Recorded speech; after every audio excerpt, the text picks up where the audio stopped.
Mesdames et messieurs, bonjour et bienvenue sur France Supervision pour suivre pour la première fois du bowling et notamment le tournoi international de Paris. Mais attention, vous avez tous joué en famille au bowling dans toutes les salles de France et de Navarre. Là, je vous parle de compétition avec des professionnels. Et automatiquement, ça veut dire que tout d'abord, il faut changer de tenue.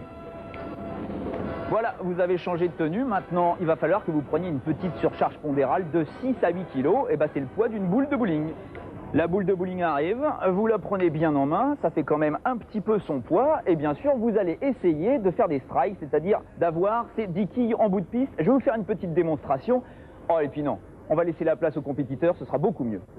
Des compétiteurs, ça signifie 54 équipes engagées dans ce tournoi international de Paris, au bowling de Paris, dans le jardin d'acclimatation, avec beaucoup d'équipes étrangères, notamment Gain International, ici Craig Foster, pour son premier lancer, et un strike s'il vous plaît. Mais encore beaucoup d'autres équipes étrangères. C'était la richesse bien sûr du plateau de ce tournoi avec l'Italie. Voilà, et l'Italie, en l'occurrence Roberto Baldini, qui a presque réussi un strike. Équipe finlandaise maintenant, les Gran Kula Boler, ici Jari Kilmanen, un geste très élégant, heureux. Et l'équipe de finlandaise, composée uniquement de jeunes filles, qui se sont bien comportés pendant cette compétition. Tout à fait. Ici avec Paulina Alto, championne d'Europe en titre s'il vous plaît à Malmö, avec un très très beau geste, fluide et en puissance. Ouais, il faut voir, ce sont quand même des femmes qui sont capables de rivaliser avec des équipes d'hommes.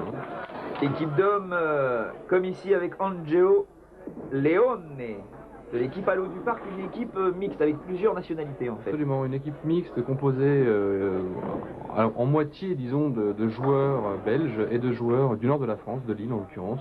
Et là, Cyril, je crois que vous allez nous dire quelque chose sur cette équipe. C'est donc l'équipe du BC Perpignan, avec Monsieur Berrier. Monsieur Berrier qui est champion de France en titre actuellement, avec son équipe, donc au niveau individuel et aussi en équipe de 5. Mais il y avait d'autres équipes françaises, notamment l'équipe du Bowling Club de Toulouse, ici avec Jean Pidel, Toulouse PTT. Superbe strike de Jean Pidel. Et bien sûr, nous allons les découvrir très prochainement, les Sharks. Monsieur Dubois. Avec Monsieur Dubois, s'il vous plaît, Dubois. Philippe Dubois. Le champion le plus titré de France et le plus ancien aussi, puisque ça fait environ 25 ans qu'il joue au bowling et au plus haut niveau. Daniel Cloarec de Mérignac, Bordeaux. Un gaucher. Alors c'est rare ça, les gauchers au bowling ou pas? Bah, disons que c'est... Les gauchers qui arrivent à bien jouer au bowling sont un petit peu comme au tennis, des gens un petit peu au-dessus du lot, puisqu'ils ont, c'est bien connu, l'aspect hémisphère droit et hémisphère gauche, qui permet aux joueurs gauchers d'avoir les ordres qui passent directement de l'hémisphère gauche au bras qui envoie la boule. Voilà, donc en général ils sont un petit peu plus agiles que les autres, mais enfin encore faut-il qu'ils travaillent. Il faut bien préciser que dans cette compétition, toutes les équipes se jouaient les unes contre les autres. C'était une espèce de championnat de France regroupé sur plusieurs pistes et tout le monde se jouait les uns contre les autres sur 2 pistes en duel. C'est-à-dire qu'en fait il y a une partie éliminatoire, un petit peu comme en Formule 1, et une partie finale qui amène donc uniquement 12 équipes qui se rencontrent mutuellement les unes et les autres pour arriver à un titre final au bout donc de 11 matchs. Et le vainqueur, c'est celui qui remportait le plus de points, c'est-à-dire celui qui abattait le plus de quilles. C'est aussi simple que ça. Sachant que chaque match gagné amène une bonification à l'équipe vainqueur. Jean Gibert, un des plus anciens joueurs de bowling français. Champion d'Europe vétéran en plus. Tout à fait. Et en plus, c'est vrai qu'on a eu un festival pendant toute la compétition. On n'a pas eu de 300, c'est-à-dire le score parfait. On a failli. On a eu un 297, mais on n'a pas eu de 300. Bon, on vous expliquera par la suite ce que ça signifie pendant la compétition en elle-même. Mais c'est vrai qu'on attendait de voir ces compétiteurs s'élever à un niveau véritablement européen, voire mondial. Pourquoi pas?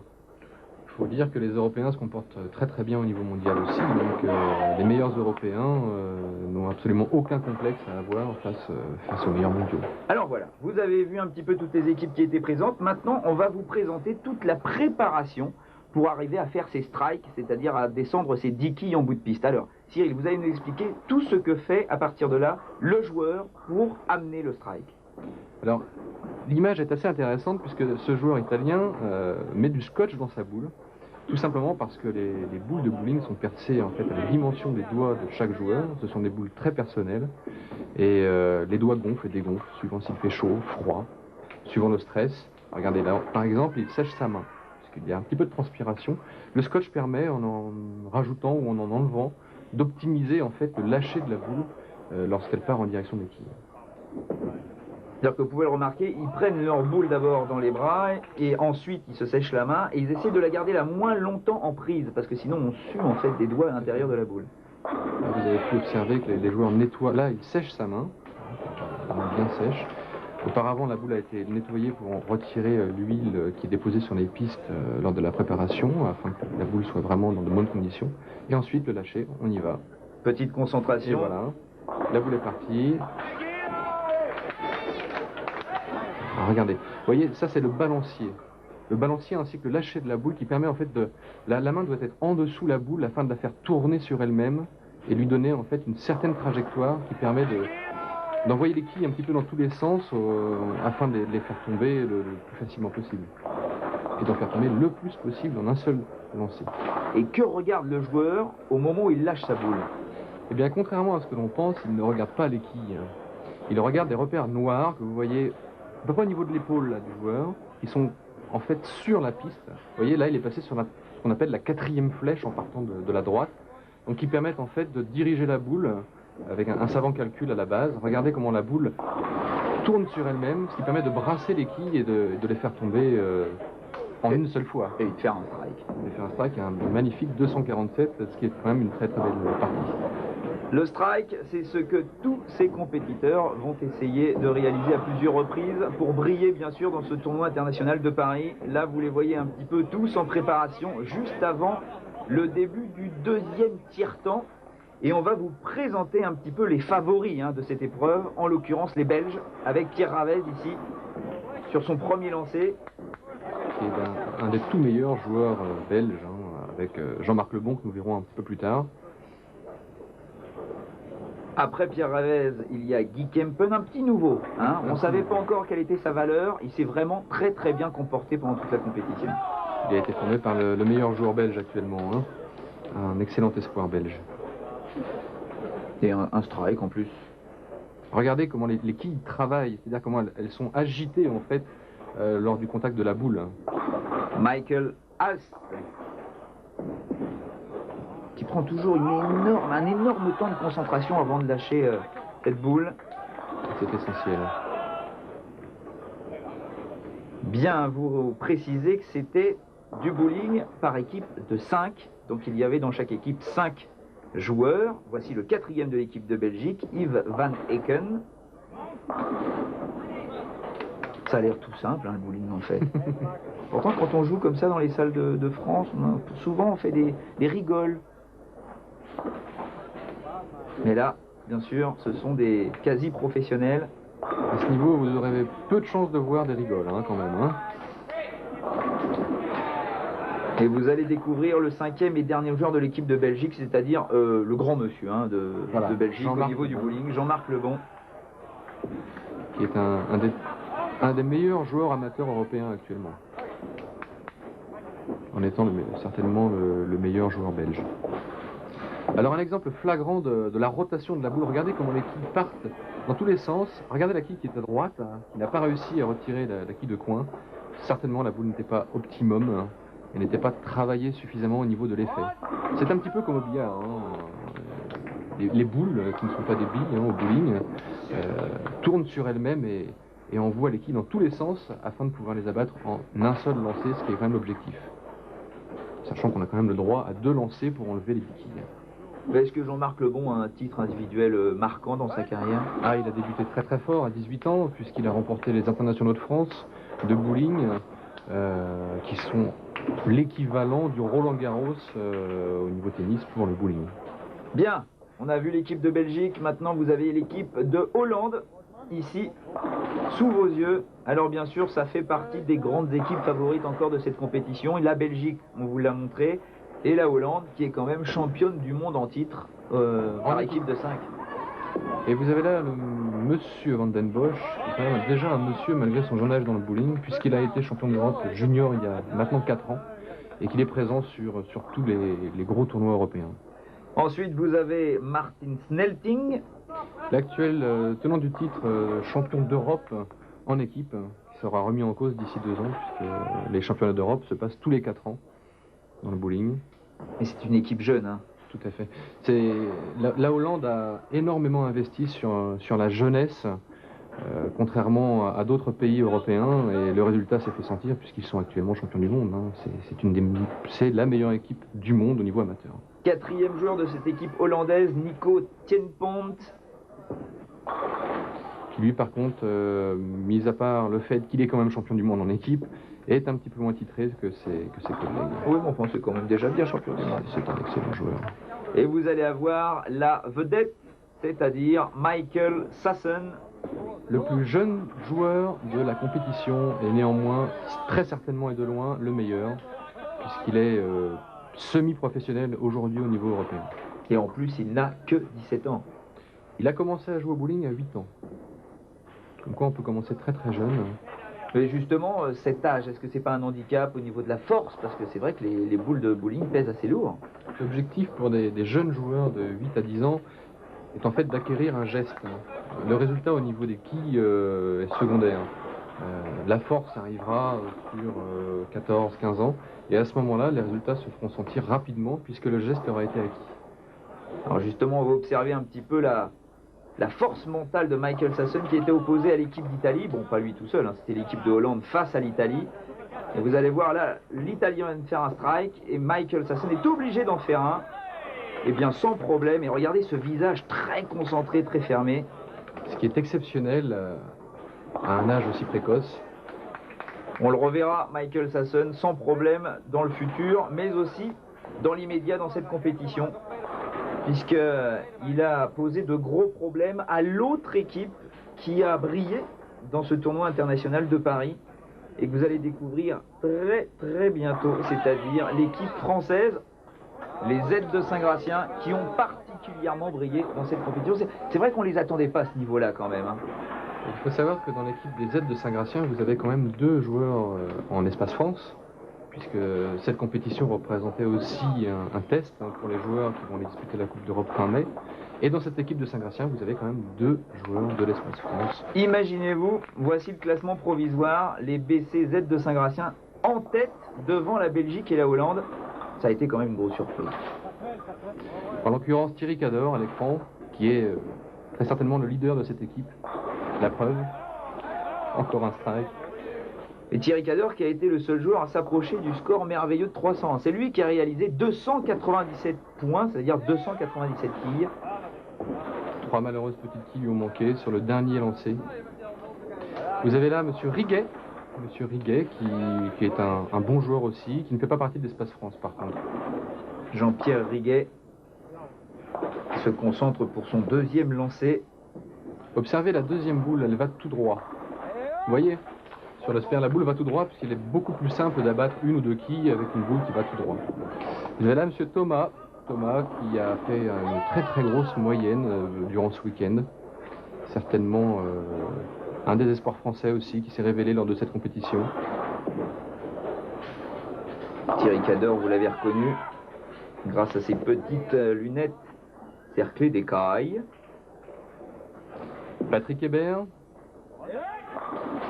Patrick Hébert qui est médecin dans la vie de tous les jours, qui ne l'empêche pas de jouer au bowling, vous voyez.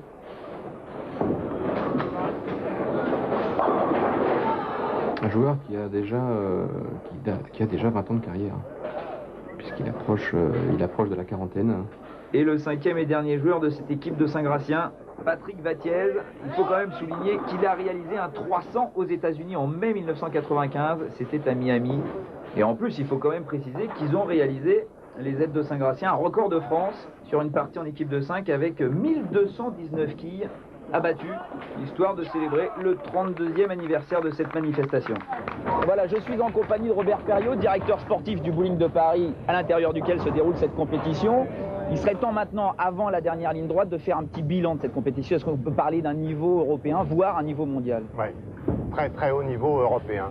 De toute façon, en équipe de 5, c'est une des rares compétitions en équipe de 5, mais quand même toutes les meilleures équipes européennes sont là. Bon, alors faudrait savoir si bon, c'est encore serré, s'il y a un favori qui se dégage de tout ça. Est-ce qu'on peut dire qu'une équipe là maintenant va gagner ce tournoi? Les meilleures équipes sont en finale. Maintenant, on peut dire qu'après pas mal de temps, il reste 3 équipes qui sont en course sur les 3 dernières ligues. 3 équipes qui sont l'équipe des Z Saint-Gratien, en tête actuellement l'équipe de Belgique et l'équipe de Hollande. 3 équipes, un tiercé gagnant. On va suivre la dernière ligne droite pour savoir qui va gagner ce tournoi.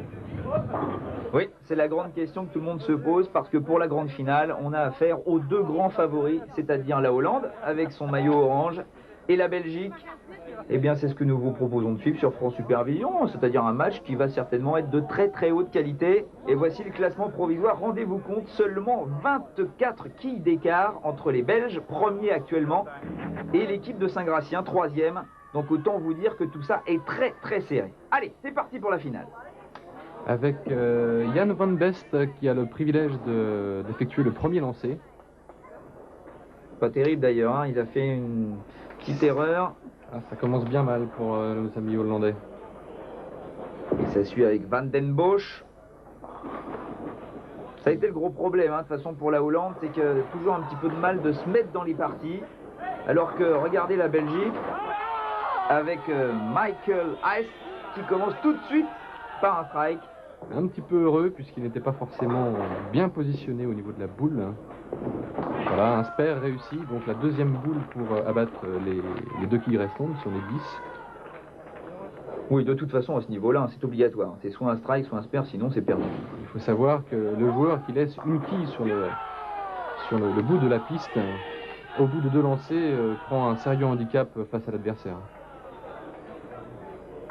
Martin Snelting qui devait réaliser obligatoirement ce strike pour remettre la Hollande à hauteur de la Belgique. Michael Sasson sur son deuxième lancé qui réalise un spare parfait, mais un début difficile, hein, pour la Hollande que l'on sent un petit peu anxieuse, ce qui n'est pas le cas de la Belgique avec Pierre Ravez ici. Oh, Pierre Ravez très motivé, hein. Guy Kempen, le deuxième joueur de la Belgique. Et ça continue. La Belgique est rentrée dans le match plus rapidement que la Hollande, visiblement. Nous en sommes à la deuxième partie. Et là, vous constatez, Benoît, une nouvelle erreur de la Hollande. Alors que Michael Heist, lui, continue de, oh là là, de descendre les 10 quilles. Jean-Marc Lebon. Même Jean-Marc a du mal, hein. Est-ce qu'il a du mal justement parce qu'il a décidé de se reposer sur la valeur de son équipe dans cette finale? Il n'a pas forcément décidé, c'est le leader de l'équipe, donc nous sommes en fin de compétition et il a quand même 2 jours de bowling dans les bras, hein, et dans les jambes. Donc son équipe doit prendre le relais maintenant, c'est important. Et c'est ce que fait Pierre Ravez à la perfection. Il le fait très bien d'ailleurs. Guy Kempen très concentré. Grosse pression pour ce jeune joueur, grosse pression.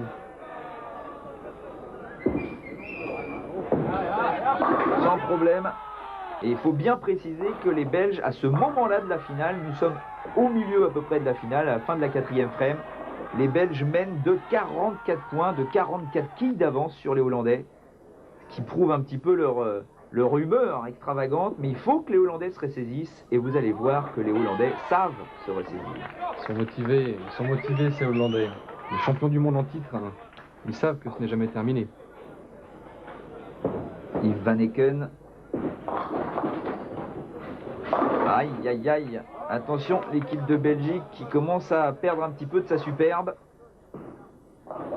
On voit le regard, hein, des Belges qui commencent à être un petit peu plus soucieux là. Le doute s'installe. C'est tout l'aspect psychologique du bowling.